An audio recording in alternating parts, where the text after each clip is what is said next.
Mama ChenziRa, our President General has said that you're orchestrating a lot of the maneuvers around the We Exonerate Garvey situation. So just add to anything that our President General may have not said, in terms of how our people need to be involved, what is the procedure, what is the order, and where do we need to connect?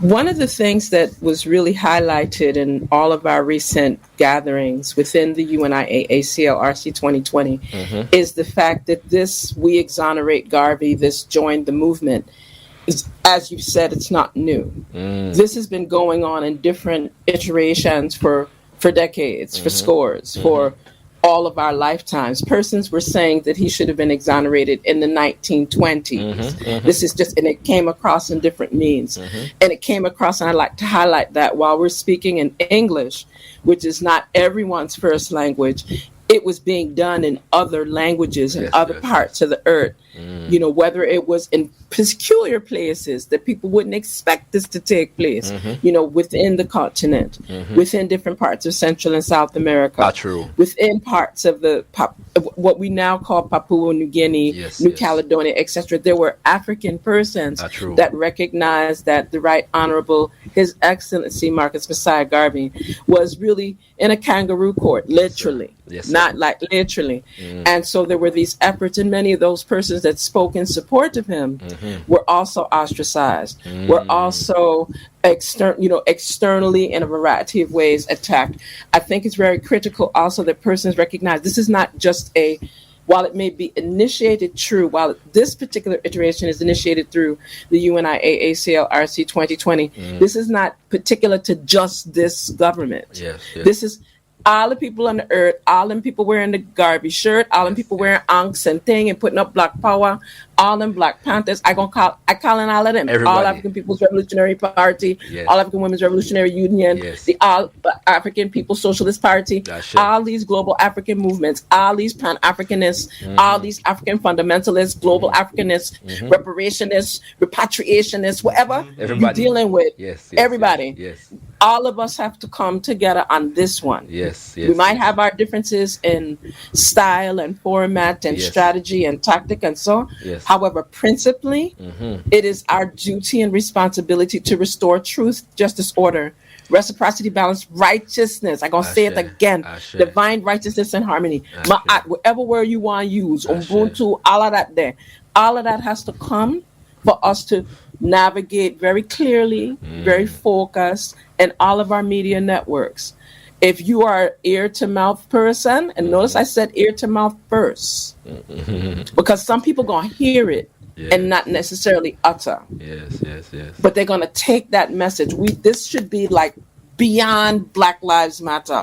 This should be beyond all of these movements that everybody wants to bring in, intersexuality, intersectionality. It's beyond all of that there.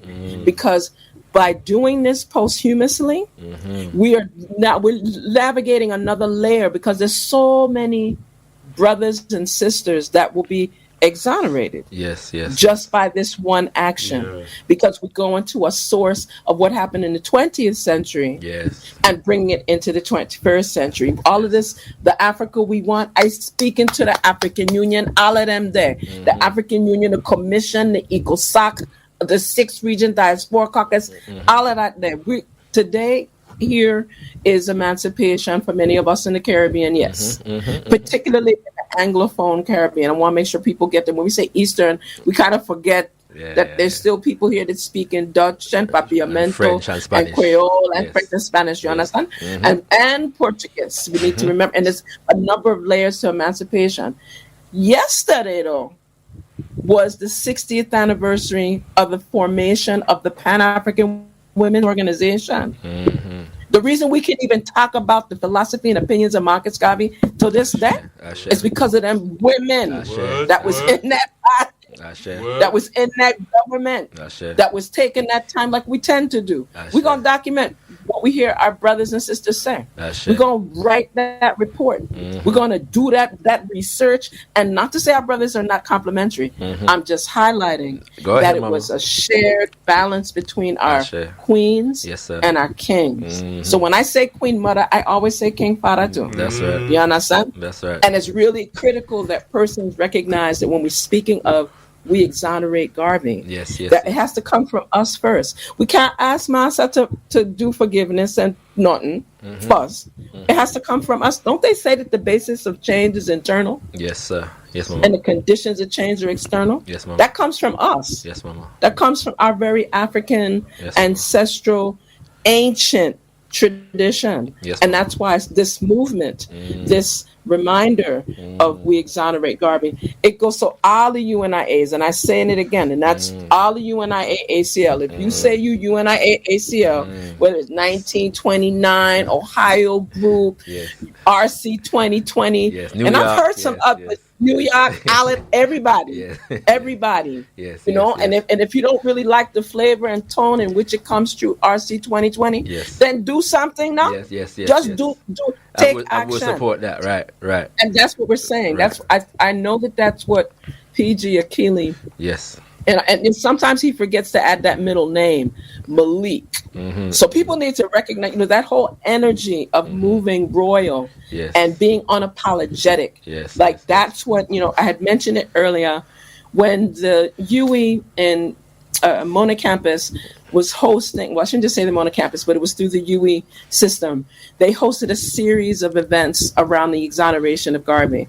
And granted, the whole intention at that time, you know, also spearheaded through his beloved son, Dr. Julius Garvey, really pushing and highlighting, you know, we are going to have this letter. It's going to be signed as a petition with over 100,000 signatures, and we're going to give it to the president of the U.S. That's good. I'm not questioning people and how they do their action, but me ain't studying what America president, none of them want to do, because they didn't do nothing when they were supposed to do something.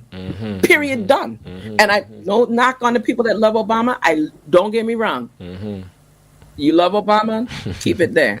He ain't do nothing either. He ain't do nothing either. And he was asked. And he was in a position where it was, you know, it was very much so happening in the communities around the globe. People was asking him to do this from Kenya, from which part his father from. So I try to say it very, very calmly, without any.